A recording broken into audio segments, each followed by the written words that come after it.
नमस्कार दोस्तों, आपका स्वागत है ख्याली दुनिया में, जहां कहानियां जीवंत होती हैं और ख्वाब हकीकत बनते हैं। हम लाए हैं आपके लिए रोमांचक कहानियां, दिलचस्प किस्से और वो सब कुछ जो आपकी कल्पनाओं को नई उड़ान देगा।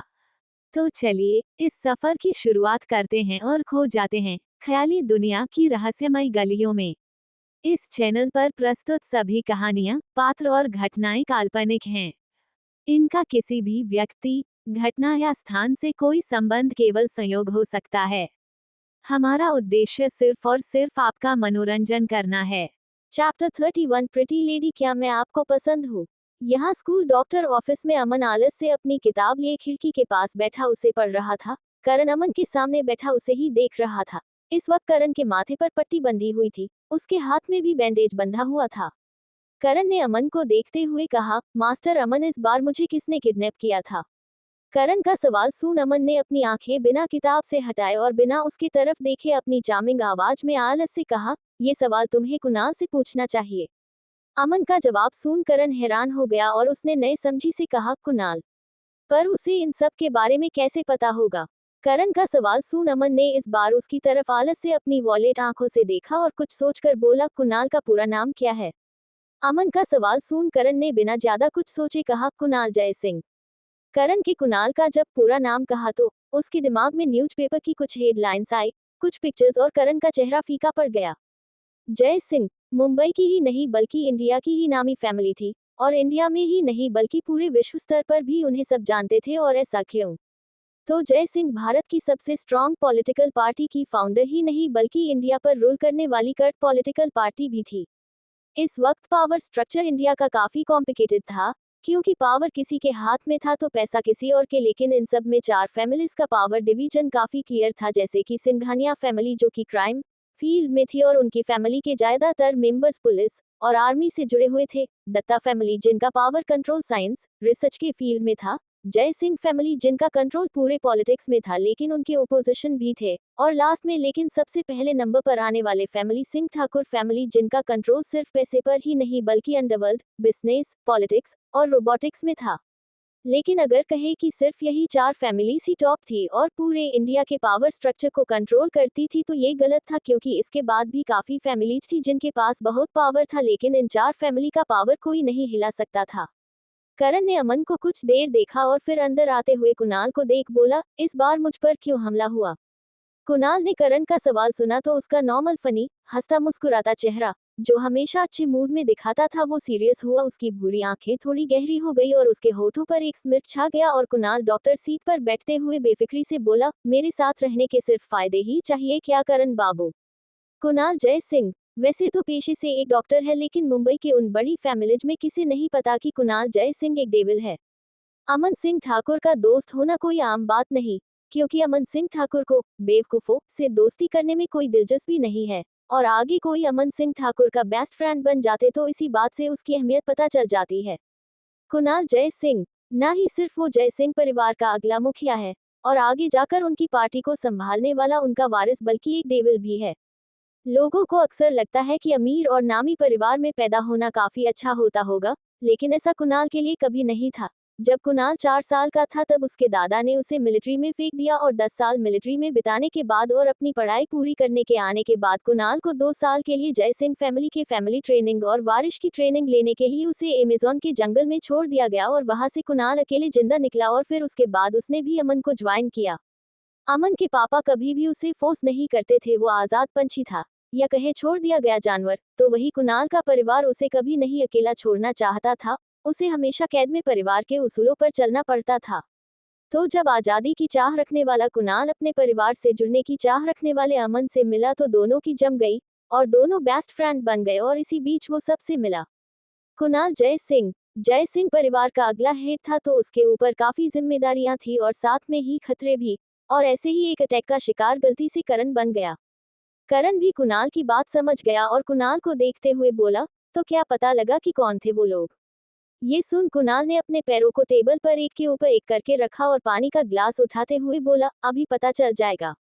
अभी कुणाल ने ये कहा ही था कि उसका फोन बजा। इनकमिंग कॉल का नंबर देख कुणाल खड़ा हुआ और डॉक्टर ऑफिस से बाहर गया। कुणाल जब ग्राउंड में आया तो उसने फोन उठाया। दूसरी तरफ से एक आदमी बोला, छोटे मालिक उन लोगों का क्या करना है। दूसरी तरफ से आया जवाब सुन कुणाल समझ गया कि वो लोग पकड़े गए। ये सुन कुणाल के होठों पर हल्की सी क्रूएल स्माइल आ गई और उसने अपने पैंट की जेब में हाथ डालते हुए कहा, जो वो लोग मेरे साथ करना चाहते थे। धमाका बोल कुणाल ने फोन काट दिया और फिर अपने चेहरे पर अपना हाथ रख धीरे से हंसते हुए बोला, सच में जय सिंह सिर्फ खूनी हो बना सकता है। अभी कुणाल ये खुद से कह ही रहा था कि कोई उससे आकर टकराया और ध्यान न देने की वजह से कुणाल इस शख्स के साथ जमीन पर गिर गया। रूही ने जैसे ही महसूस किया कि वो किसी से टकराए और अब गिरने वाले हैं तो उसने अपनी आंखें बंद कर ली और दर्द का इंतजार करने लगी, लेकिन उसे दर्द भले ही महसूस नहीं हुआ हो पर किसी की स्ट्रांग बॉडी जरूर महसूस हुई, और ये महसूस होते ही रूही ने अपनी आंखें खोली तो पाया कि वो कुणाल के ऊपर गिरी थी। कुणाल ने भी अपने ऊपर गिरी लड़की को देखा और उसके चेहरे के एक्सप्रेशन जो कि कुछ देर पहले थे वो तुरंत गायब हो गए और वापस उसका सनी चेहरा खिल गया और कुणाल ने मजाक में कहा, प्रिटी लेडी क्या आपको मैं पसंद हूँ। चैप्टर 32 पैसा और पावर। कुणाल की बात सुन रूही जो अभी अभी पार्थ देव और अवंतिका को देख भागी थी और इसी चक्कर में कुणाल से टकराई थी, वो हैरान रह गई। रूही ने जल्दी से खड़े होते लाल चेहरे के साथ कुणाल को देख एक झूठी हंसी के साथ कहा, कैसी बात कर रहे हैं डॉक्टर, मैं एक स्टूडेंट कैसे आपको पसंद कर सकती हूँ। मैं तो बस। अभी रूही ने ये कहा ही था कि उसके कानों में पार्थ की आवाज पड़ी जो अवंतिका से कह रहा था, ये रूही कहाँ चली गई। पार्थ की आवाज सुन रूही ने तुरंत कुणाल का हाथ पकड़ा और वहां से भागते हुए धीरे से बोली, डॉक्टर जल्दी भागिए वरना अगर उन लोगों ने मुझे देख लिया तो मेरे ऊपर सवालों की बारिश हो जाएगी। रूही की बात सुन कुणाल अपनी कलाई को देखा जिसे इस वक्त रूही ने पकड़ रखा था। ये फीलिंग किसी के साथ भागने की कुणाल के शांत दिल में जैसे पत्थर फेंकने जैसा था। जैसे शांत सागर में कोई कंकड़ किसी ने फेंक दिया हो और उस शांत सागर हो हल्का मचलने पर मजबूर कर रहा हो। निया, जिसे शर्मा टीचर ने स्टाफ रूम से चौक लाने को कहा था, वो अपने क्लास विंग से बाहर आए और गार्डन से होते हुए वो जब स्टाफ रूम के विंग की तरफ जा रही थी तब उसकी नजर भागते हुए रूही और कुणाल पर गई। रूही और कुणाल को देख निया के कदम रुक गए और उसकी काली आंखें गहरी हो गई और निया की उंगलियां हल्की सी हिली और फिर निया ने वापस स्टाफ रूम की तरफ जाते हुए मन में ही गुनगुनाना शुरू किया। अमन जो खिड़की के पास सोफे पर बैठाया कहे लेता था उसने भी कुणाल, रूही को देखा और फिर नित्या को भी देखा। निया को देख अमन जी वॉलेट आंखों में हल्की सी चमक आए और उसने मन कहा, लगता है किसी की हड्डी टूटने वाली है। यहाँ रूही कुणाल के साथ थोड़ा दूर आए और पास में बने बेंच पर बैठते हुए हाफने लगी। कुणाल रूही के सामने खड़ा हुआ। रूही ने जब अपनी सांसें नॉर्मल कर ली तो उसने कुणाल को देखा और फिर हैरानी और सरप्राइज से बोली, वाह डॉक्टर कुणाल आपका तो स्टेमिना काफी अच्छा है। रूही की बात सुन कुणाल ने एक स्माइल के साथ कहा, लेकिन शायद आपका काफी खराब है प्रीटी लेडी।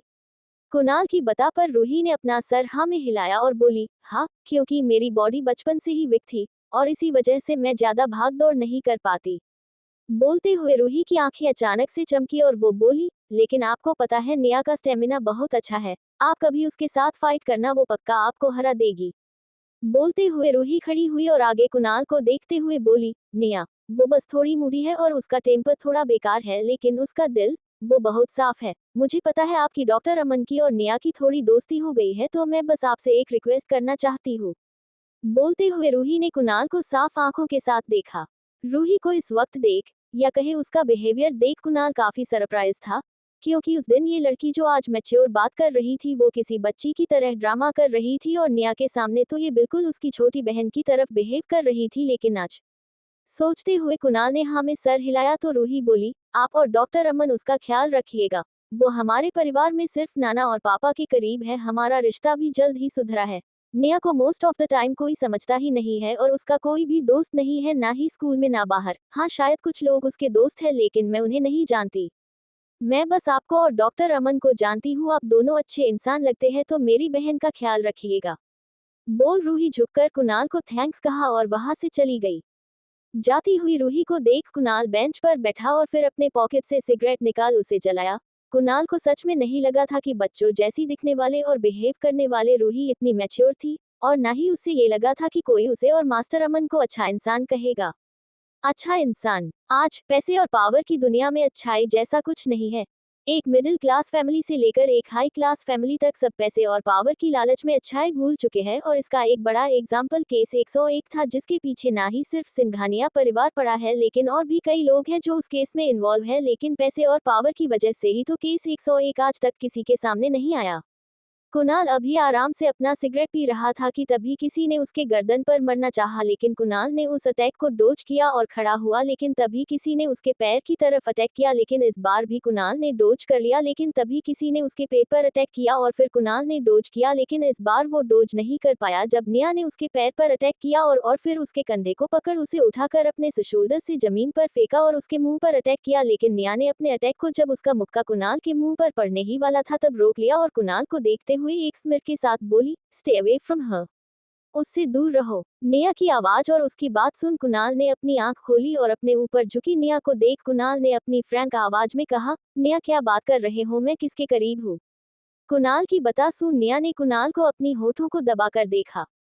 कुणाल जय सिंह, क्या उसे नहीं पता कि जय सिंह कैसी फैमिली है, या उसे ये नहीं पता कि कुणाल जय सिंह कैसा आदमी है?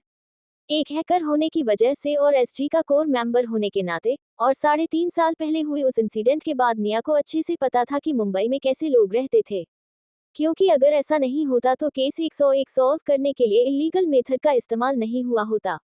अगर वो घटिया और पावरफुल लोग नहीं होते तो उसे ऐसे सिंगापुर, बैंकॉक और दुबई के अंडरवर्ल्ड लोगों के साथ हाथ ना मिलना होता, ना हो अब उसके पीछे वो लोग पड़े होते जो उसकी जान लेना चाहते थे। निया को नफरत थी उन मुंबई वालों से और ये बात एसजी के हेड ऑफिस में सबको पता था, साथ में ही उसके नाना और इनायत के भी। निया ने कुणाल को अपनी गहरी काली आंखों से देखते हुए कहा, stay away from Ruhi Rawat, Ruhi Rawat से दूर रहो।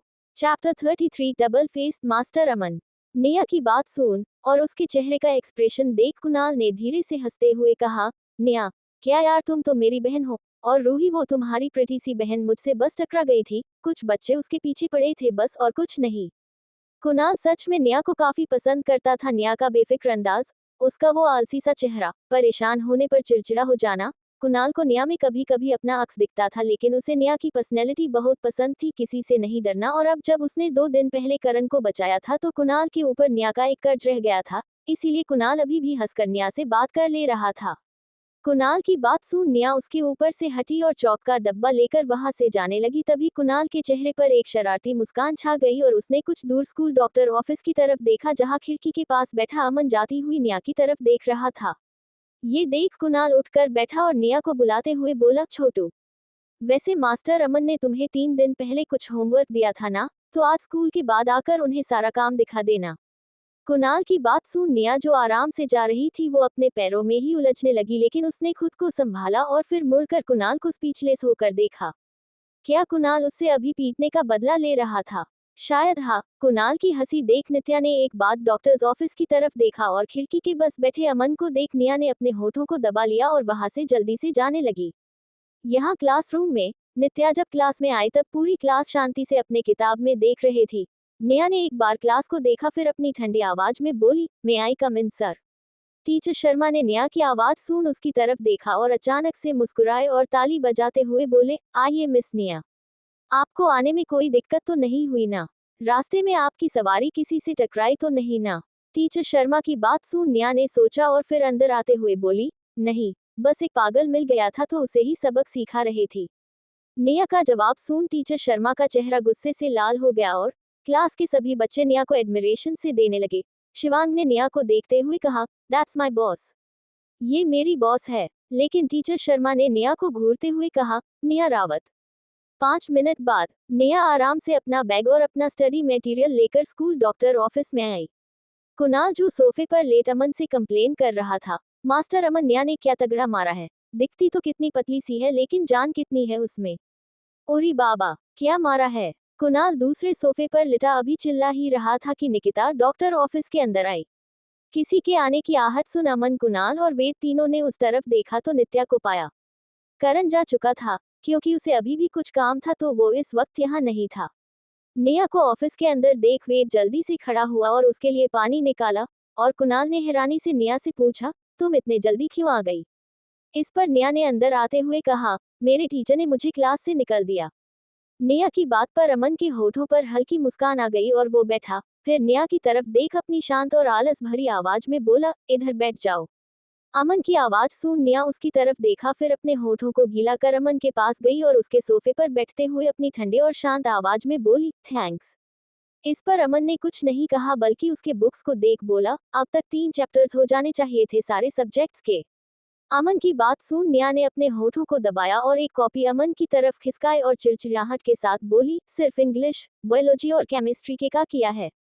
निया की बात पर अमन ने सिर्फ उस कॉपी को जिसे निया ने उसकी तरफ खिसकाया था हल्के से देखा और फिर निया की तरफ अपनी वॉलेट आंखों से देखते हुए कहा, तो आज बाकी के सब्जेक्ट के करो, फिर चेक करवाना।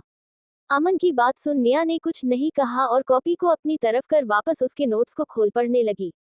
कुणाल ने निया की तरफ देखा जो अच्छे बच्चों की तरफ बैठी पढ़ाई कर रही थी और फिर अपने दांत पिसते हुए बोला, मास्टर अमन ये छोटू डबल फेस्ड है।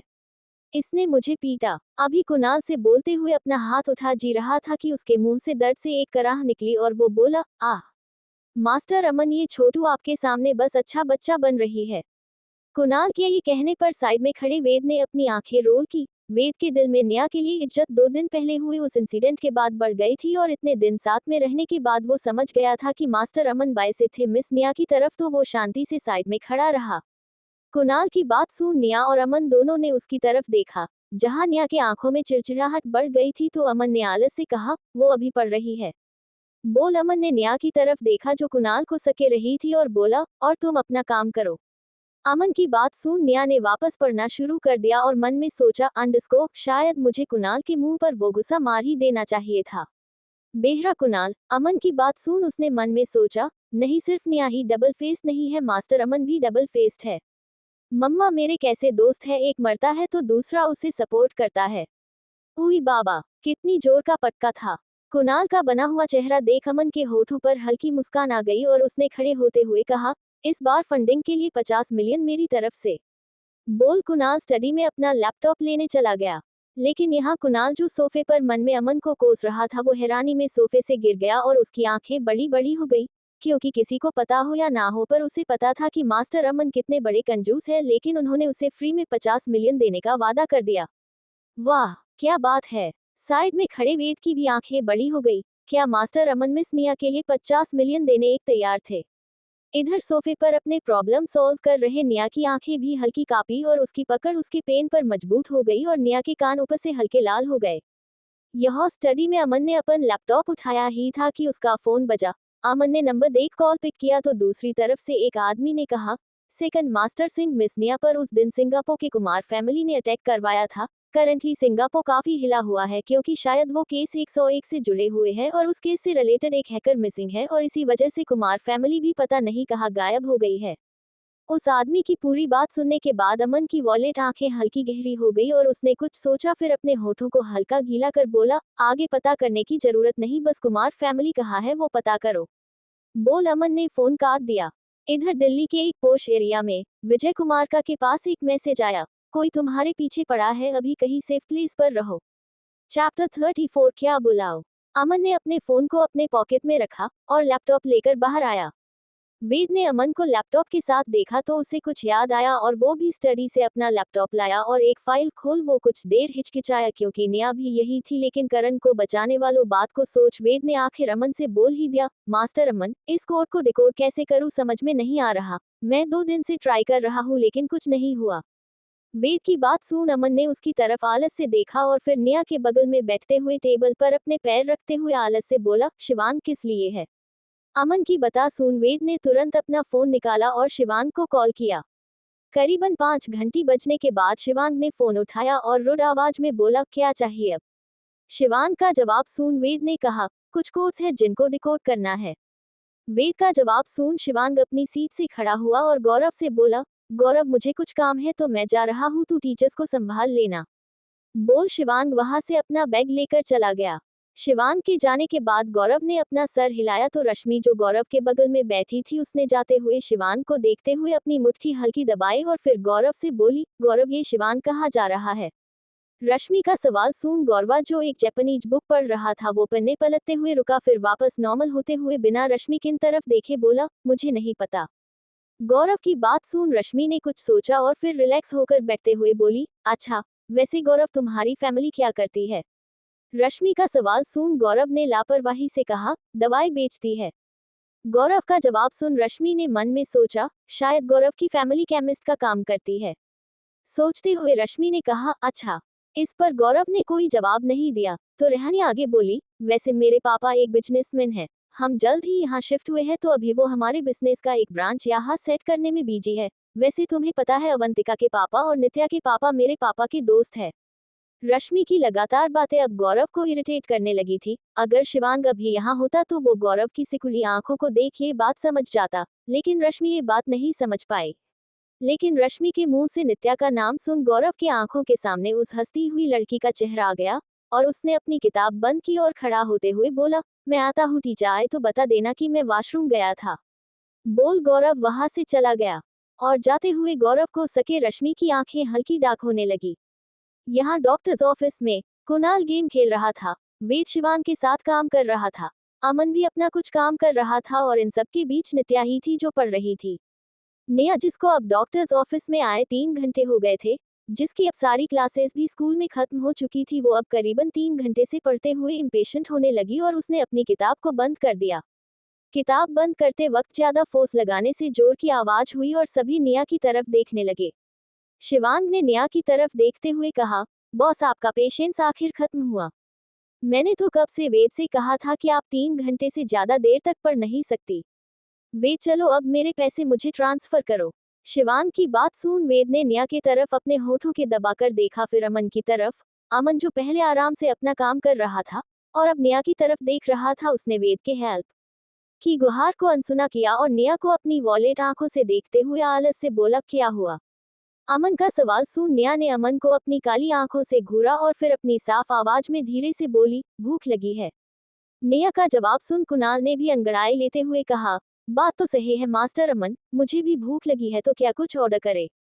कुणाल का सवाल सुन नेहा की आंखें चमक गई और उसने जैसे ही कुछ कहने के लिए अपना मुंह खोलना चाहा कि तभी अमन ने नित्या की तरफ से अपनी नजरें हटाई और वेद और कुणाल से कहा, जाकर खाना बनाई, 1 हफ्ते में छोटू का एग्जाम है और उसके हाथ में भी लगी है। अमन की बता सुन कुणाल ने खड़े होते हुए कहा, क्यों नहीं अभी जाता हूँ। और फिर वेद की तरफ देखते हुए कहा, वेद आओ। और वहां से वो चला गया। वेद भी खड़ा हुआ और शिवांग से बोला, तुम भी आओ। बोल वो चला गया। वेद को जाता देख शिवांग ने अंगड़ाई लेते हुए कहा, मैं क्यों जाऊँ खाना बनाने। अभी शिवांग से बोल ही रहा था कि तभी अमन ने शिवांग की तरफ देखा। अमन की आंखों को देख शिवांग खड़ा हुआ और जाते हुए बोला, बॉस आप मेरे इंतजार करो, मैं अभी आपके लिए कुछ अच्छा बनाकर आता हूँ। बोल शिवांग वहां से गायब हो गया। जाते हुए शिवांग को देख नेहा ने अपने होठों को दबा लिया और फिर अमन की तरफ अपनी काली आंखों से देखते हुए अपने साफ और धीमी आवाज में हल्की चिड़चिड़ाहट के साथ अपने सुर्ख गुलाबी होठों को खोलकर बोली, डोंट कॉल मी छोटू, मुझे छोटू मत बुलाया करो। नेहा की बता सुन अमन ने अपने लैपटॉप से अपनी नजरें हटाए और आराम से अपने सर को सोफे से टिकाया और अपने हाथों से लैपटॉप बंद कर उसे साइड में रखते हुए नेहा की तरफ देखते हुए अपनी चार्मिंग आवाज में बोला, oh so what should I call you. ओह, तो क्या बुलाओ तुम्हें। Chapter 35 boss. अमन के सवाल पर नेहा ने उसकी तरफ स्पीचलेस होकर देखा। नेहा का एक्सप्रेशन देख अमन के होठों पर हल्की मुस्कान आ गई और उसने कहा, how about I call you boss. कैसा रहेगा मैं तुम्हें बॉस बुलाऊं। अमन की बात सुन नेहा की आंखों में हल्की चमक आ गई और उसने अपने होठों को हल्का गीला किया और फिर इंडिफरेंट होने का नाटक करते हुए बोली, अच्छा रहेगा। नेहा की बात पर अमन को हल्की हंसी आ गई और उसने अपना सर हल्के से हिलाया और अपनी चार्मिंग आवाज में बोला, जो नेहा के कानों के लिए शहद से कम नहीं थी, जरूर बॉस नेहा। बॉस नेहा। वेद को अभी अभी बाहर आया था अमन और नेहा के लिए चाय लेकर उसने ये सुना, और ये सुनते ही उसका बैलेंस बिगड़ गया, लेकिन उसने खुद को संभाल लिया और अपनी बड़ी बड़ी आंखों के साथ मन में सोचा, सेकंड मास्टर सिंह भी किसी को बॉस बुला सकते हैं। तभी अमन और नेहा की नजर भी शोर सुन उस तरफ गई, तो वेद ने अनजान बनते हुए चाय का कप आराम से नित्या और अमन के सामने रखा और फिर खड़ा होकर वहां से गायब हो गया, क्योंकि उसे ये बात कुणाल और अपने ग्रुप में भी बतानी थी। इधर रश्मि कुछ पेपर्स का प्रिंट निकलवाने दूसरी बिल्डिंग की तरफ जा रही थी कि तभी स्कूल मेडिकल ऑफिस का दरवाजा खुला होने की वजह से उसकी नजर सोफे पर बैठी नित्या और उसके बगल में हंसते अमन पर गई। नेहा और अमन इस वक्त दूर से काफी करीब लग रहे थे। रश्मि ने दोनों को देख अपने हाथ में पेपर्स को कसकर पकड़ लिया और फिर कुछ सोच कहते हाथों से नेहा और अमन की फोटो खींच ली, और फोटो खींचते ही रश्मि वहां से भाग गई। अमन जो अब तक हंस रहा था, उसकी हंसी धीरे धीरे शांत हो गई और उसने कुछ सोचते हुए अपनी वॉलेट आंखों से ऑफिस से बाहर की तरफ देखा। धीरे धीरे अमन की वॉलेट आंखें गहरी हो चली। यहाँ भागते हुए रश्मि स्टाफ रूम में आई और अपने फोन में नेहा की फोटो देखने लगी, जिसे देखकर लग रहा था जैसे नेहा ने अमन को गले लगा रखा था। वो फोटो काफी इंटीमेट दिख रही थी। रश्मि ने अपनी पकड़ फोन पर कसी और उस दिन हुए अपने इंसल्ट के बारे में सोचा, और फिर कुछ सोच गहरी सांस ली और अपनी प्यारी सी मुस्कान के साथ प्रिंट निकालने लगी और मन में बोली, मैं बुरी इंसान नहीं हूँ, बस मैं अच्छी इंसान भी नहीं हूँ। इधर टीचर्स ऑफिस में रूही ने अपना फॉर्म अपनी क्लास टीचर के पास सबमिट किया और बोली, मैम क्या मैं आज ही वहाँ के लिए निकल जाऊँ?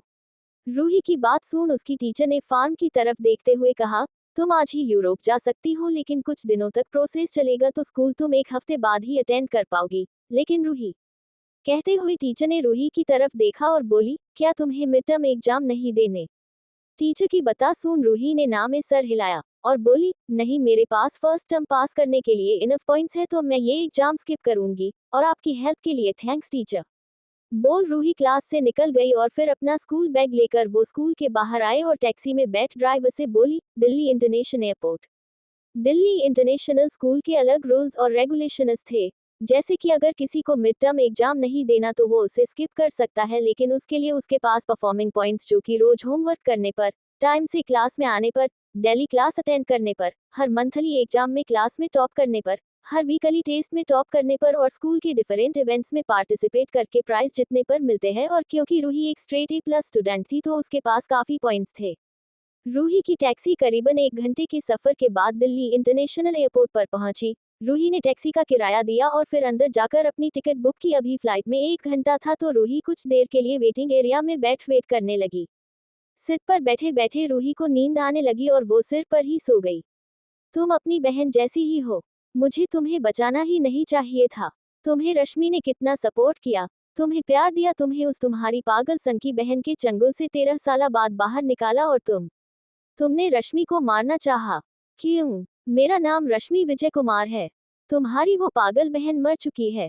सिट पर सो रही रूही की आंख फ्लाइट अनाउंसमेंट होने पर खुली। इस वक्त रूही पसीने में तर थी। उसका चेहरा पसीने से भरा हुआ था, लेकिन उसका शरीर बर्फ की तरह ठंडा था। उसकी भूरी आंखें इस वक्त हल्की डरी हुई और लाल थी। रूही ने अपने हाथ की मुट्ठी बनाई और गहरी सांस लेकर खुद से बोली, नई शुरुआत। रूही ने खुद को संभाला और अपना टिकट लेकर बिना मुड़े एयरपोर्ट से निकल गई। इधर स्कूल मेडिकल ऑफिस में नेहा अमन के कहने पर वापस से पढ़ाई में लग गई। नेहा को आज ये किताबें अपनी दुश्मन से कम नहीं लग रही थी। नेहा ने हल्के से अपने सर उठाकर अमन की तरफ देखा तो पाया कि वो अपनी आंखें बंद किए सो रहा था। सोते हुए अमन को देख नेहा ने अपनी किताबें बंद की और जैसे ही वो अंगड़ाई लेने लगी कि तभी अमन की चार्मिंग और सेक्सी आवाज उसके कान में पड़ी। सारे क्वेश्चंस हो गए। अमन के सवाल करने पर नेहा ने चिड़चिड़ाहट से उसकी तरफ देखा और अपनी कॉपी उसकी तरफ की। अपनी आंखें बंद किए हुए अमन ने नेहा का सवाल ना सुनने पर अपनी आंखें खोली और फिर उसकी कॉपी को देखा जो अब उसके लैपटॉप के पास थी। अमन ने उस कॉपी को 2 सेकंड के लिए देखा और फिर खड़े होते हुए बोला, चलो खाना खाते हैं। अमन की बात सुन नेहा ने अमन को अपनी काली आंखों से घूर कर देखा। नेहा के घूरने पर अमन ने उसके बालों को सहलाया और एक स्माइल के साथ बोला, बॉस नेहा आपकी राइटिंग को पढ़ने के लिए एनर्जी की जरूरत पड़ेगी। अमन की बात सुन नेहा ने अपने होठों को दबा लिया। एहम, सच में उसकी राइटिंग पढ़ना इतना आसान नहीं था। सोचते हुए नेहा ने अमन को इग्नोर कर खड़ी हुई और दूसरे सोफे के पास जाने लगी। तब अमन की हल्की हंसी उसके कानों में गई और उसने सुना कि अमन गा रहा था, स्कूल खत्म हो चुका है और आज हमारा हाफ डे है तो हम डाइनिंग एरिया में लंच करेंगे। अमन की बात सुन नेहा ने अमन की तरफ देखा और फिर अमन को इग्नोर कर ऑफिस की पिछली साइड की तरफ जाने लगी। अपने आगे चल रही इरिटेटेड, मुड़ी और बेहद खूबसूरत लड़की को देख अमन के होठों की मुस्कान आज कहीं नहीं गई और उसने मन में सोचा, पर्शियन कैट ना, क्लेवर फॉक्स पर्शियन कैट ना, चालाक लोमड़ी। चैप्टर 36 छुआ है। अमन, कुणाल, वेद, शिवांग और नेहा डाइनिंग टेबल के पास में रखी चेयर्स पर बैठे। वेद ने सभी के थाली में खाना परोसा और फिर सभी ने खाना खाना स्टार्ट किया। खाना खाते वक्त वेद ने अपना फोन निकाला और अपने फोन पर आए मैसेजेस को पढ़ने लगा। तभी उसके हाथ से उसका निवाला गिर गया और उसने चिल्लाकर कहा, एसटी नए मेंबर की रिक्रूटमेंट कर रहा है। वेद की बात सुन शिवांग ने आराम ने अपना खाना खाते हुआ कहा, हाँ ब्लैकस्टोन ने बताया था शायद इस बार का क्वेश्चन पेपर LW सेट करने वाला है। शिवांग की बात सुन नेहा के खाना खाते हाथ एक पल के लिए रुक गए, लेकिन उसने नॉर्मल होते हुए अपना खाना खाया। कुणाल ने अपना खाना खाते हुए कहा, एसटी हमेशा अचानक से इन्फॉर्म करता है। वैसे मास्टर अमन आपको क्या लगता है इस बार क्या ओबरॉय की पारी भी इस कंपटीशन में पार्ट लेगी? कुणाल के सवाल पर निया, जो आराम से अब तक अपना पुलाव खा रही थी, उसने भी इस बार अमन की तरफ देखा। एक लड़की। अमन ने अपना खाना खाते हुए बिना ज्यादा परवाह के कहा, अपना खाना खाओ। मतलब बकवास बंद करो और चुपचाप अपना चारा चरो। कुणाल ने अमन की बात सुन मुंह बनाया और फिर खाना खाते हुए बोला, मास्टर अमन, आप बिल्कुल इंटरेस्टिंग नहीं है। तो अमन ने उसकी इस बात को इग्नोर करते हुए कहा, हमारे ऑर्डर का क्या हुआ? अमन की बात सुन वेद ने पहले निया की तरफ देखा, तो पाया कि वो शांति से खाना खा रही थी। वेद भले ही निया के टेक की नॉलेज की वजह से उसकी इज्जत करने लगा था, और शिवांग जो एसजी का मेंबर था उसकी वजह से वो एसजी के बारे में निया के सामने बात करने को तैयार था, लेकिन वो अभी भी इस लेवल की बातें निया के साथ शेयर करने को तैयार नहीं था। अमन ने वेद के इस एक्शन को देखा और फिर एक बार आलस से निया की तरफ देखा, जो अपना खाना खा रही थी या कहीं चबा रही थी। ये देख अमन के होठों पर हल्की मुस्कान आ गई और उसने निया के प्लेट में एक और बड़ी चम्मच से पुलाव सर्व करते हुए कहा, बच्चों को अच्छे से खाना चाहिए।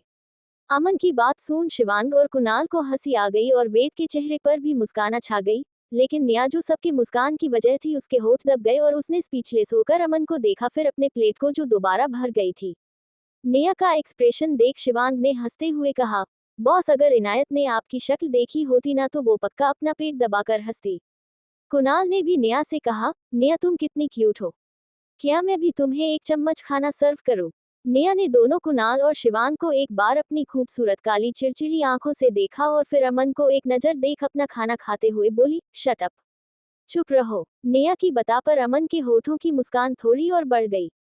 सभी ने एसजी के रिक्रूटमेंट के बारे में फिर बात करने हुए खाना खाया। अमन और निया दोनों ने शांति से अपना खाना खाया, फिर सभी वापस डॉक्टर ऑफिस में गए और कुणाल शिवांग के साथ गेम खेलने लगा और वेद सभी के लिए चाय बनाने लगा। अभी निया ने अपनी किताब उठाई ही थी कि उसके फोन पर मैसेज आया। निया ने अपना फोन निकाला और मैसेज पढ़ा, तो उसके रिलैक्स एक्सप्रेशन धीरे धीरे गायब हो गए और उसका चेहरा एक्सप्रेशनलेस हो गया। निया ने अपनी किताबें बंद की और उन्हें अपने बैग में रखते हुए बोली, मुझे कुछ काम है, मैं थोड़ी देर में आती हूँ। बोल निया वहां से चली गई। अमन ने निया के बैग को देखा, जो अभी भी टेबल पर पड़ा था, फिर जाती हुई निया को, और उसकी वॉलेट आंखें हल्की गहरी हो गई। निया उन लोगों ने से नहीं थी जो अपना सामान कहीं भी रख देती थी, और जब सामान ज्यादा इम्पोर्टेंट होता था वो भले ही अपना सामान फेंक देती थी, लेकिन किसी के भरोसे नहीं छोड़ती थी। कुणाल के साथ गेम खेलते शिवांग ने भी इस चीज को नोटिस किया और फिर एक बार अमन को तरफ देख अपने फोन की तरफ डिस्ट्रैक्टेड होकर देखा। जिस निया को इनायत ने बताया था शिवांग को, वो एक लोन वोल्फ की तरफ थी, बिल्कुल बिंदास, किसी की फिक्र ना करने वाली, हंसने वाले, आजाद। लेकिन जिस निया से वो मिल रहा है वो बिंदास तो है, लेकिन कई बंदिशों ने उसे बंधे भी रखा है। वो लोन वोल्फ तो है, लेकिन जख्मी और हंसी तो जैसे उसकी जिंदगी में भी नहीं है, और उसकी इनायत भी तो कितनी बदल गई है। यहाँ क्लास 12 के विंग, उस बिल्डिंग को जिसमें स्पेसिफिक काम होता है या स्पेसिफिक चीज के लिए अलॉट की जाती है, उसे अंग्रेजी में विंग कहते हैं शायद, के नीचे इनायत अपने बैग को कसकर पकड़े खड़ी थी और इस वक्त उसके सामने 3 लड़के बैठ लिए खड़े थे। एक लड़के ने, जो गुंडे जैसा लग रहा था, उसने इनायत को गंदी नजर से ऊपर से नीचे तक देखते हुए सीटी बजाई और बोला, इनायत बख्शी, तुम तो पूरी लड़की बनती जा रहे हो। उस लड़के की गंदी नजर को देखकर इनायत ने अपने होठों के दबाते हुए कहा, मेरे रास्ते से हटो। लेकिन इनायत की बता सुन वो लड़का अजीब तरफ से हंसा और हंसते ही बोला, इनायत बख्शी, तुम तो 3 साल पहले जैसे कहीं गायब हो गई थी। क्या तुम्हें पागल खाने से आजाद कर दिया गया? उस लड़के की बात सुन इनायत की भूरी आंखें हल्की कांप उठी और उसके हाथ की पकड़ उसकी बैग पर मजबूत बन गई। लेकिन इनायत ने अपनी आवाज नॉर्मल रखते हुए कहा, ये दिल्ली इंटरनेशनल स्कूल है और तुम यहाँ की स्टूडेंट नहीं हो, तो अच्छा होगा कि तुम यहाँ से चले जाओ।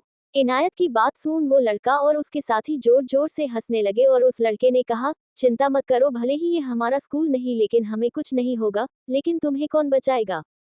बोलते हुए जैसे ही उस लड़के ने अपना हाथ इनायत की तरफ बढ़ाया कि तभी एक गोरे और पतले हाथ ने उस लड़के के हाथ को पकड़ तेजी से मरोड़ दिया, जिसके बाद हड्डी टूटने की आवाज पूरे एरिया में सुनाई दी। निया ने उस लड़के के हाथ को तोड़ उसके पेट में एक लात मारी और फिर उसे उठाकर पटक दिया और फिर दूसरे लड़के के बैट को उससे छीन उसके गर्दन में मारा, जिससे वो लड़का जमीन पर गिरकर बेहोश हो गया और तीसरा लड़का इससे पहले कुछ समझ पाता कि क्या हुआ है, उसके मुंह पर निया ने एक गुस्सा मारा और फिर उसे भी उठकर पटक दिया। ये सब एक झटके में हुआ था। निया ने तीनों लड़कों को, जो जमीन पर गिरे हुए थे, देखते हुए इनायत से नर्म आवाज में पूछा, क्या तुम्हें इन तीनों में से किसी ने छुआ है?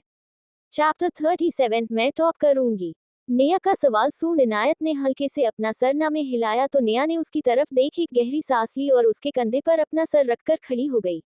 इनायत ने निया के यूं करने पर उसके बालों को अपने कैप्टे हाथ से सहलाया। इनायत के कैप्टे हाथ महसूस कर निया ने उसको गले लगा लिया और धीरे से बोली, तुमने अपनी दवाई ली? निया का सवाल सुन इनायत ने अपनी धीमी आवाज में कहा, नहीं।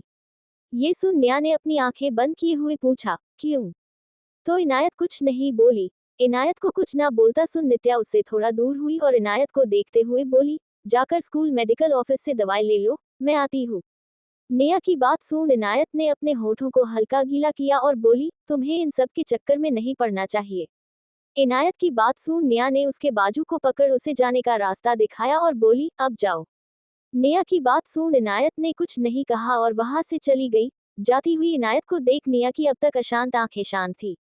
इनायत के जाने के बाद निया मुड़ी और जमीन पर पड़े तीनों लड़कों को देख वो हल्के से देविलिश तरीके से मुस्कुराए और फिर कुछ देर बाद कई सारी चीखें उस एरिया से सुनाई दी।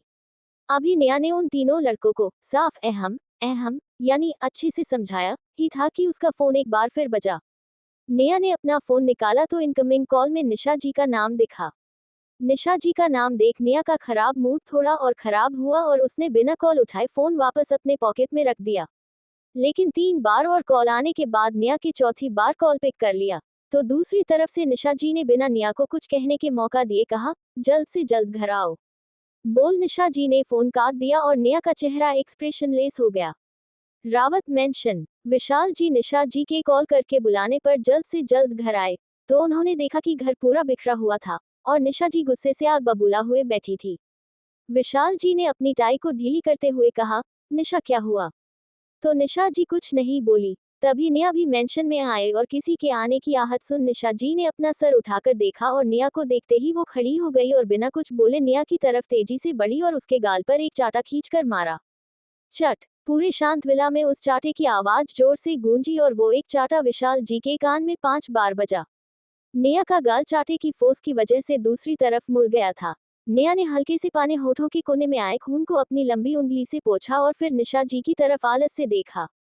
निशा जी ने निया का आलस भरा और बेबाक एक्सप्रेशन देखा तो उनका गुस्सा और बढ़ गया और उन्होंने निया की तरफ उंगली दिखाते हुए कहा, तुमने अपनी बहन को मेरे खिलाफ भड़काया ना?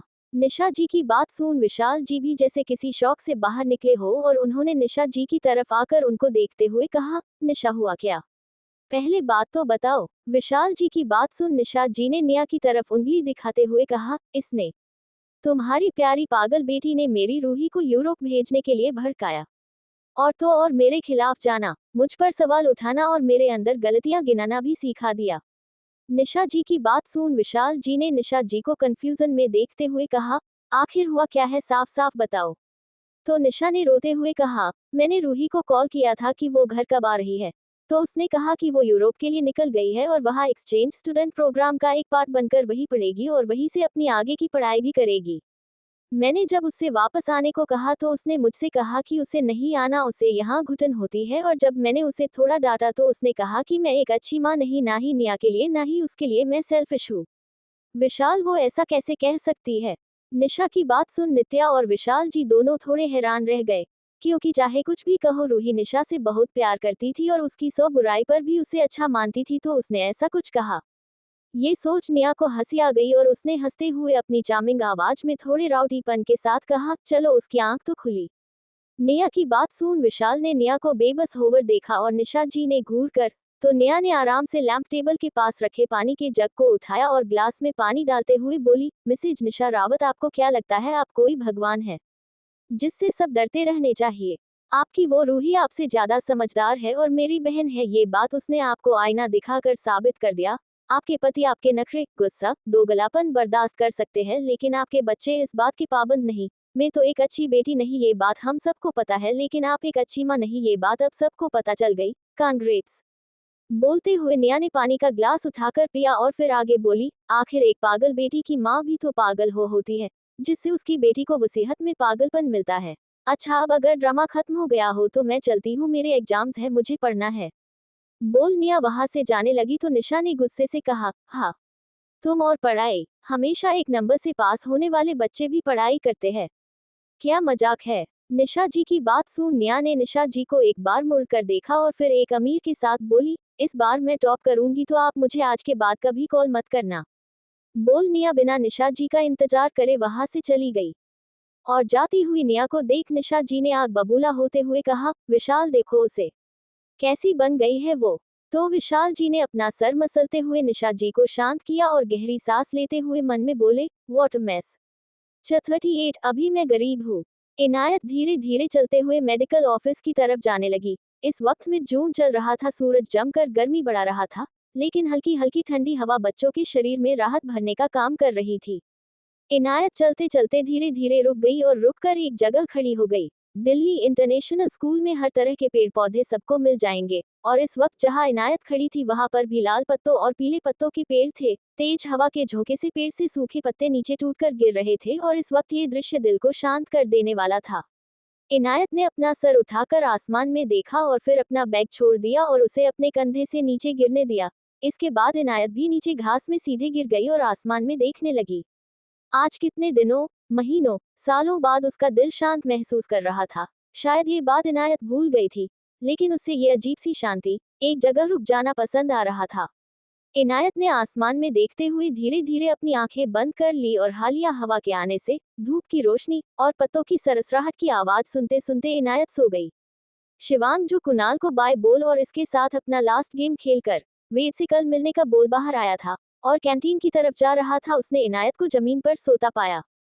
इनायत को सके शिवांग के कदम अपने आप ही उसकी तरफ चल दिए, और जब शिवांग इनायत के पास आया तो उसका शांति से भरा सोता हुआ चेहरा देख शिवांग के चेहरे पर हल्की सी मुस्कान आ गई और उसने अपना बैग निकाल इनायत के बैग के पास रखा, फिर अपना जैकेट निकाल इनायत के ऊपर डाल दिया जिससे हवा से उसकी स्कर्ट उड़े ना, फिर उसके बगल में बैठ उसे देखने लगा।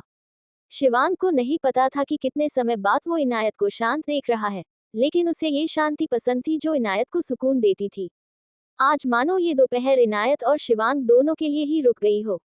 यहाँ रावत मेंशन में विशाल जी ने निशा जी को शांत किया और फिर उनका हाथ पकड़ जमीन पर बैठते हुए बोले, निशा शांत हो जाओ, तुम्हें निया को थप्पड़ नहीं मरना चाहिए था। वो रूही है जिसे यूरोप जाना था, और वो रूही है जिसने तुमसे वो सब कहा, तुम निया को क्यों ब्लेम कर रही हो। विशाल जी की बात सुन निशा जी ने लाल आंसू भरी आंखों से उन्हें देखते हुए कहा, विशाल मैं क्यों ना उसे ब्लेम करूं। उसने रूही के गार्जियन परमिशन के फॉर्म पर साइन किया। उसकी वजह से रूही मुझसे, आपसे दूर है। उसकी वजह से हमारा परिवार ऐसा हो गया है। निशा जी की बातें सुन विशाल जी ने उनका हाथ थामे हुए प्यार से उन्हें समझाने की कोशिश करते हुए कहा, निशा रूही अब बड़ी हो गई है, उसे उसकी जिंदगी उसकी शर्तों पर जीने दो। हमने नित्या को भी तो आजाद छोड़ा है ना, तो रूही को क्यों हमारे साथ बांधना। बच्चे अब बड़े हो रहे हैं, उनके पास उनके आइडियाज है, उनके सपने हैं। देखो रूही और निया दोनों चाहे 1 साल या 4 साल हमसे दूर रहे, लेकिन उनका घर तो तुम और मैं ही है ना। उन्हें वापस तो थक कर हमारे पास ही आना है ना। विशाल जी की बातें सुन निशा जी ने कुछ नहीं कहा, बस उनकी आंखों से गिरते आंसू विशाल जी को उनका हाल बताने के लिए काफी थे। विशाल जी निशा जी के बगल में बैठे और उनको गले लगाते हुए बोले, तुम निया को नहीं अपनाती, ठीक है, तुम उसे कभी प्यार मत करो, पर उसके साथ तुम उस पर गुस्सा भी नहीं कर सकती। और अगर तुम्हें रूही से मिलना हो तो तुम उससे बात कर उससे वहां मिलने जा सकती हो। निशा तुम्हारे आपस में हूँ, अभी तुम निया और रूही को भूल कर मुझ पर ध्यान दिया करो, ठीक है। तो निशा जी ने इस बार अपना सर हाँ में हिलाया। विशाल जी निशा जी की हालत अच्छे से समझते हैं। निशा जी जब प्रेग्नेंट थी तो वो बच्चा नहीं चाहती थी, लेकिन उनकी जिद करने पर निशा जी ने निया और रूही को जन्म दिया, लेकिन पोस्ट प्रेगनेंसी डिप्रेशन से विशाल जी निशा जी को नहीं बचा पाए। और जब उन्होंने निशा जी के साथ डॉक्टर से सलाह ली, उन्हें डॉक्टर को दिखाया, तो निशा जी की हालत ठीक हुई और वो रूही से ज्यादा अटैच हो गई, लेकिन उनका सारा फ्रस्ट्रेशन निया पर निकला और वो शुरुआती दौर से ही उससे कोई भी इमोशनल कनेक्शन नहीं बना पाए। और सेम चीज विशाल जी के साथ हुई, लेकिन इन सब में किसका दोष है पता नहीं। निशा जी निया को अपना नहीं पाए और उसे अकेला छोड़ दिया, जो निया की बर्बादी का मेन कारण बना। विशाल जी निशा जी के प्यार में एक पिता होने के फर्ज को भूल गए, को नित्या की बर्बादी का एक कारण बना। और बचपन से हो प्यार, अटेंशन, एक वो फीलिंग जो किसी भी बच्चे को उसके माँ बाप से प्रेशियस होने की मिलती है, उन सब के ना होने की वजह से निया बुरी बनती गई और अच्छाइयों से दूर होती चली गई। निया रावत मेंशन से निकल आज तेजी से भागी। भागते भागते निया रावत मेंशन से काफी दूर आ गई, लेकिन निया के कदम नहीं रुके। उसे आज तक ये बात नहीं समझ में आई थी कि उसने क्या ऐसी गलती की थी कि उसे आज तक सुकून नहीं मिला, एक घर नहीं मिला, किसी का प्यार नहीं मिला, और अगर किसी का मिला भी तो वो छीन गया। यहाँ डॉक्टर्स ऑफिस में अमन आराम से सोफे पर बैठा किताब पढ़ रहा था। आजकल उसे नोवेल पढ़ने का नया शौक लगा था, और आज जो नोवेल वो पढ़ रहा था वो एक चाइनीज नोवेल थी, इन ब्लिज़र्ड टाइम। कुणाल ने अमन को देख अपने कुछ रिपोर्ट्स पढ़ते हुए कहा, मास्टर अमन आप नेक्स्ट ऑपरेशन कब करने वाले हैं? कुणाल का सवाल सुन अमन ने बिना उसकी तरफ देखे कहा, देखते हैं। अमन का जवाब सुन कुणाल ने अपन सर हिलाया, तभी करण ऑफिस के अंदर आया और सोफे पर बैठते हुए जग उठाकर पानी एक ग्लास में निकलते हुए बोला, मास्टर अमन आप इस बार मेरी हेल्प कर दीजिए। तो कुणाल ने अपनी फाइल बंद करके टेबल पर रखते हुए कहा, करण तुम काफी बेशर्म हो, तुम अमन से जब देखो तब हेल्प लेते हो और बदले में कुछ भी नहीं देते। कुणाल का लगाया आरोप सुन करण ने कुणाल को अजीब तरीके से देखा और बोला, कुणाल तुम्हारा दिमाग तो ठिकाने है ना? तो कुणाल ने कंफ्यूजन में कहा, क्यों? मेरे दिमाग को क्या हुआ है? तो करण ने उसकी बेइज्जती करते हुए कहा, अगर तुम्हारा दिमाग ठीक है तो तुम्हें ऐसा क्यों लगता है कि मास्टर अमन को मुझसे कुछ चाहिए होगा? मास्टर अमन तुम्हारी तरह गरीब नहीं है। अभी करण ने ये कहा ही था कि कुणाल और करण दोनों के कानों में अमन की चार्मिंग आवाज गई को कह रहा था, अभी मैं गरीब हूं तो मुझे पैसे चाहिए। अमन की बात सुन कुणाल जोर जोर से हंसने लगा और करण का मुंह बड़ा सा खुल गया और उसने कहा, master Aman. Chapter 39 order in process.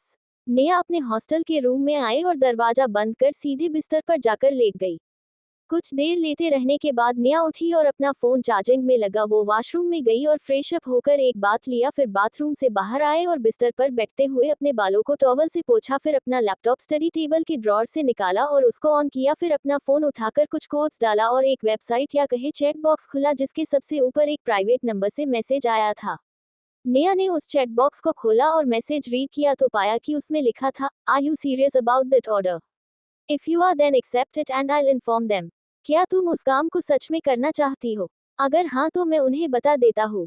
Neha ने उस मैसेज को कुछ देर तक देखा, फिर कुछ सोच टाइप किया और ठीक है टाइप कर नित्या ने मैसेज सेंड किया और फिर फोन को चार्जिंग में लगाकर लैपटॉप लेकर बेड पर बैठ गई। आज लैपटॉप की स्क्रीन पर ब्लैक होल का वॉलपेपर दिख रहा था। नेहा ने स्क्रीन को कुछ देर तक देखा और फिर कुछ कोड्स टाइप किया, जिसके बाद एक फाइल खुली जिसके अंदर कई सारे फोल्डर्स थे। नेहा ने सभी फोल्डर्स को एक एक कर देखा, फिर एक फोल्डर को खोल उसे देखने लगी। नेहा ने जिस फोल्डर को अभी खोला था वो कुछ कोड्स थे। नेहा ने उन कोड्स को डिकोड किया, जिसके बाद एक फाइल खुली। सारी इंफॉर्मेशन पढ़ने के बाद नेहा उठी और अपना कपबोर्ड खोल उसमें से एक ओवरसाइज टी शर्ट निकाला और उसे पहन वापस बिस्तर पर आकर बैठी और लैपटॉप पर काम करने लगी। नेहा की फोकस्ड काली आंखें इस वक्त लैपटॉप की स्क्रीन पर टिकी हुई थी और उसकी लंबी उंगलियां कीबोर्ड पर तेजी से चल रही थी। नेहा ने इस वक्त जो ओवरसाइज्ड टी शर्ट पहना था वो इसके घुटनों ने नीचे तक आ रहा था, लेकिन उसकी कलर लूज थी, जिससे नेहा के कॉलर बोन पर बना टैटू जो उसके कंधे तक आता था वो साफ साफ दिख रहा था। नेहा के काले लंबे बाल खुले हुए थे जो हल्के हल्के आगे की तरफ भी आ रहे थे। अब सूरज ढल रहा था और ढलते हुए सूरज की रोशनी खिड़की से नेहा के ऊपर पड़ रही थी जो उसके गोरे बदन को सुनहरा बना रहा थी। इस वक्त नेहा बेहद खूबसूरत दिख रही थी, लेकिन इस बात से बेफिक्र नेहा आराम से अपना काम कर रही थी।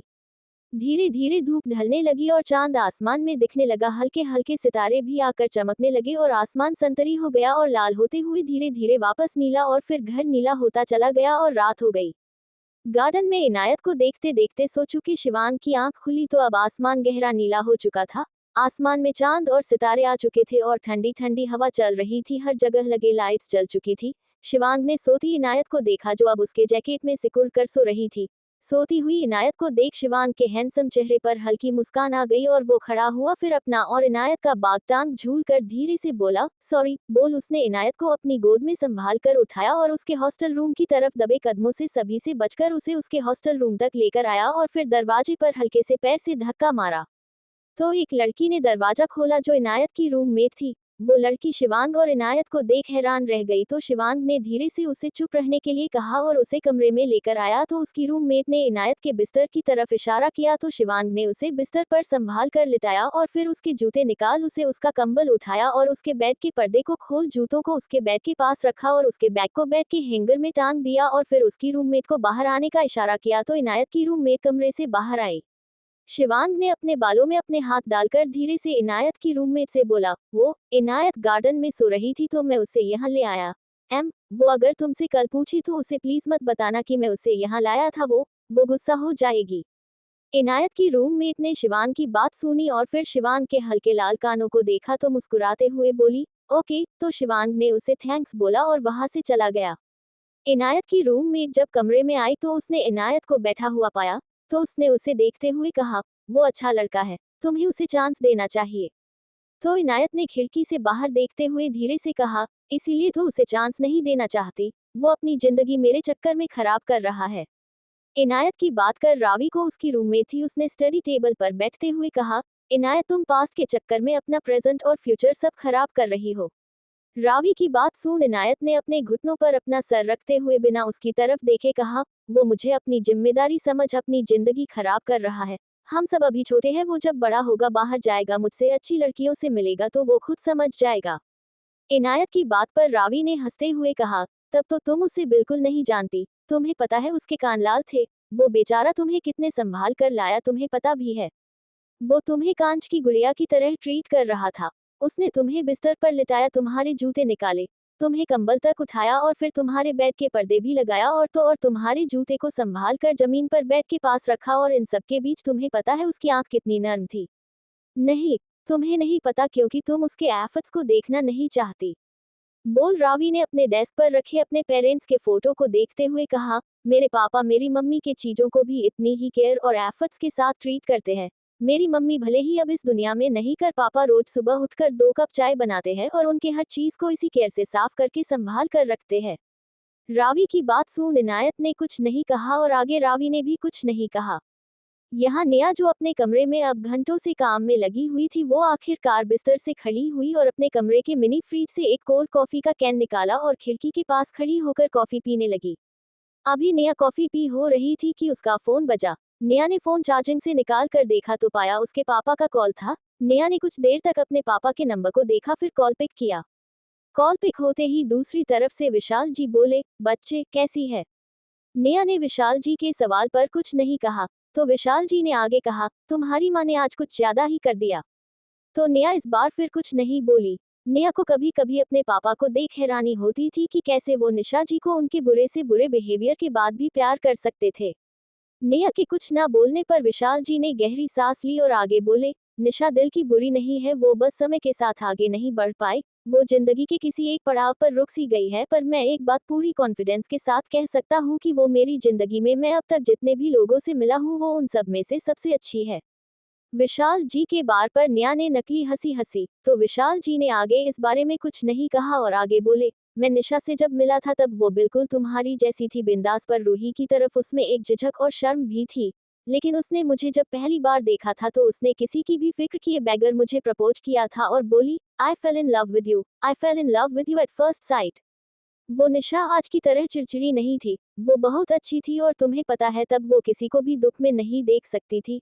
और जब मैंने उससे शादी की थी तो मैंने उससे प्रॉमिस किया था कि मैं उसे हर रूप में प्यार करूंगा, और शायद यही वजह है कि मैं तुम्हारी माँ से आज भी उतना ही प्यार करता हूँ जितना 20 साल पहले करता था। विशाल जी की बात सुन नेहा ने आसमान में चांद को देखते कुछ सोचा, फिर बोली, बाय। बोल नेहा ने फोन काट दिया। विशाल जी निशा जी से प्यार कर सकते थे लेकिन वो नहीं, क्योंकि उसे कभी भी वो बागित अच्छी निशा नहीं मिली, ना ही इस बहुत अच्छी निशा का प्यार। उसके हिस्से में सिर्फ नामंजूरी, दर्द और नफरत थी, प्यार कभी नहीं था। सोचते हुए नित्या ने अपनी कॉफी खत्म की और फिर वापस बिस्तर पर बैठ लैपटॉप पर काम करने लगी। यहाँ स्कूल मेडिकल ऑफिस में अमन अपने ऑफिस आर्टिफिशियल ह्यूमन हार्ट की स्टडी करते हुए नेक्स्ट सर्जरी की तैयारी कर रहा था। कुणाल अपने कमरे में सोने की तैयारी कर रहा था और वेद अभी भी अपने कोर्स में उलझा हुआ था और कारण अभी भी केस 101 को लेकर परेशान हो रहा था। अभी वेद अपने कोर्स में फंसा ही हुआ था कि तभी उसके फोन पर एक मैसेज आया जो था, your orders have been accepted and it's in process.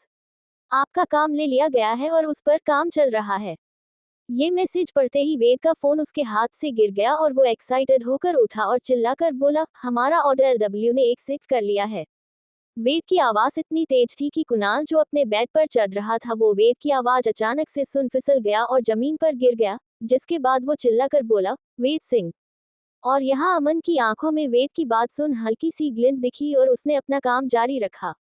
इधर अपने कमरे में स्टडी टेबल पर बैठी रश्मि ने नित्या की फोटो देखते हुए एक गहरी सांस ली और सेंड का बटन दबा दिया। बटन दबाने के करीबन 20 मिनट बाद रूही ने एक मैसेज टेक्स्ट किया, ओह सॉरी अवंतिका, वो गलती से चला गया, एक्चुअली ये फोटो मुझे आज एक क्लासमेट ने भेजी थी, पता नहीं कैसे ये तुम्हारे पास चला गया। टेक्स्ट कर रश्मि ने वो मैसेज अवंतिका को भेजा जो अब नित्या के फोटो को एक स्मिट के साथ देख रही थी। रश्मि ने चेकबॉक्स को देखते हुए मन में कहा, नेहा मैंने कुछ नहीं किया, पर अब अवंतिका क्या करेगी वो मुझे नहीं पता। सोचते हुए रश्मि ने अपने फोन को कसकर पकड़ लिया।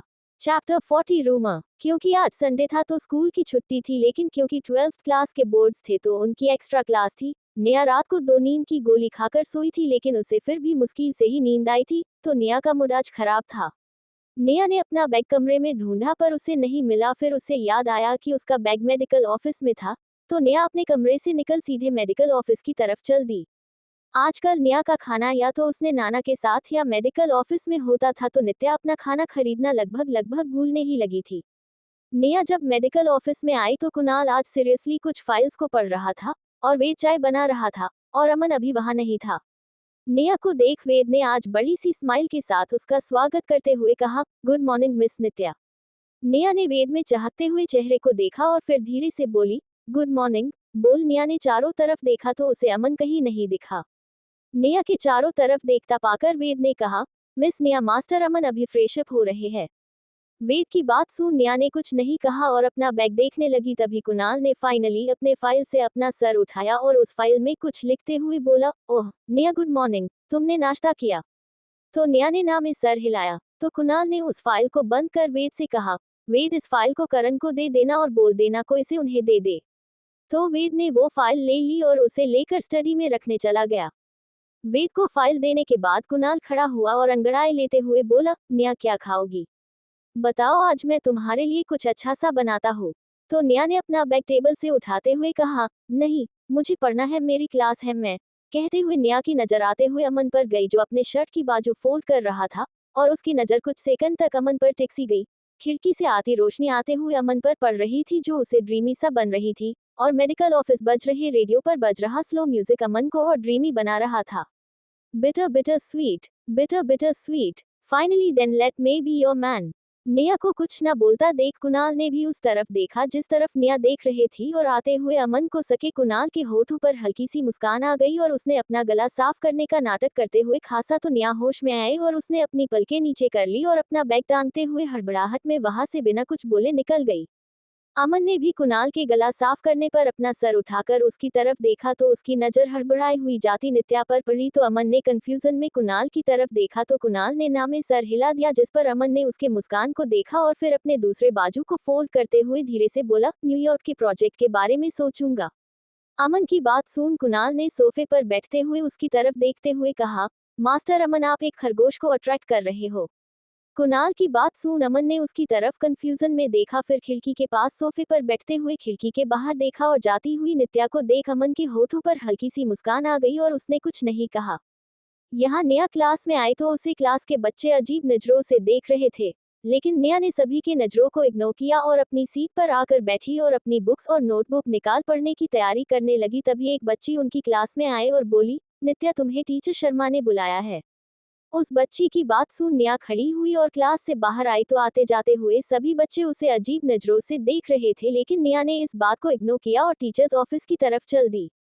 यहाँ क्लासरूम में बैठी रश्मि ने जाती हुई नेहा को देखा तो हल्के से मुस्कुराए और अपने फोन पर स्कूल के फोरम पर ट्रेंडिंग टॉपिक को देखने लगी, जो और कुछ नहीं नित्या की वो फोटो थी जिसमें वो अमन को गले लगाए हुए थी, लेकिन को फोटो अभी ट्रेंडिंग में थी उसमें नित्या ने अमन को नहीं बल्कि एक मिडिल एज पर्सन को गले लगाया था और नीचे कैप्शन में लिखा था, school bells boyfriend, nears boyfriend. Neha के जाते ही सभी बच्चे आपस में बातें करने लगे। मुझे नहीं पता था कि नेहा का बॉयफ्रेंड एक 50 साल का आदमी होगा, है ना? मुझे भी यकीन नहीं, लेकिन ये फोटो भी फेक नहीं दिख रही। अरे यार, हो सकता है कि नेहा को बुजुर्गों में इंटरेस्ट हो, लेकिन ये भी तो हो सकता है ना कि वो कोई नेहा का रिलेटिव हो, लेकिन रिलेटिव ऐसे गले नहीं लगाते। सही कहा, वैसे नेहा को सर क्यों बुलाया होगा? पता नहीं, शायद उसके पेरेंट्स को भी बुलाए, जो सकता है। वैसे तुम्हें क्या लगता है उसे क्या सजा मिलेगी? पता नहीं, अभी सभी बात कर ही रहे थे कि तभी गौरव, जो कब से अपना हेड डाउन किए बैठा था, उसने डेस्क पर हाथ से मारते हुए कहा, 6 दिन में पेपर है, अच्छा होगा कि अभी सब पढ़ाई कर ले। गौरव की बात सुन रश्मि ने भी एक हल्की मुस्कान के साथ कहा, हाँ सभी को पढ़ाई कर लेनी चाहिए और नेहा किसी को भी अपना बॉयफ्रेंड बनाए, हमें क्या उससे लेना देना है। सबका अपना अपना इंटरेस्ट और सबकी अपनी लाइफ है। रश्मि की बात सुन गौरव की भौहें सिकुड़ गई, लेकिन उसने कुछ नहीं कहा और अपना हेड डाउन कर लिया। लेकिन क्लास के सभी बच्चों को अब रश्मि की बात सुन ये लगने लगा था कि नित्या का सच में एक मिडिल एज बॉयफ्रेंड है, और सभी के एक्सप्रेशन सके। रश्मि ने मन में कहा, मेरी इंसल्ट की था ना तुमने? तो लो अब भुगतो। दोस्तों, आशा करते हैं कि आपको हमारी यह कहानी पसंद आई होगी। अगर आपने इस सफर का आनंद लिया हो, तो हमारे चैनल ख्याली दुनिया को लाइक करें, अपने दोस्तों के साथ शेयर करें, कमेंट में अपनी राय दें और हमारे चैनल को सब्सक्राइब करना न भूलें। मिलते हैं अगली कहानी के साथ, तब तक के लिए अपने ख्यालों में डूबे रहें। धन्यवाद।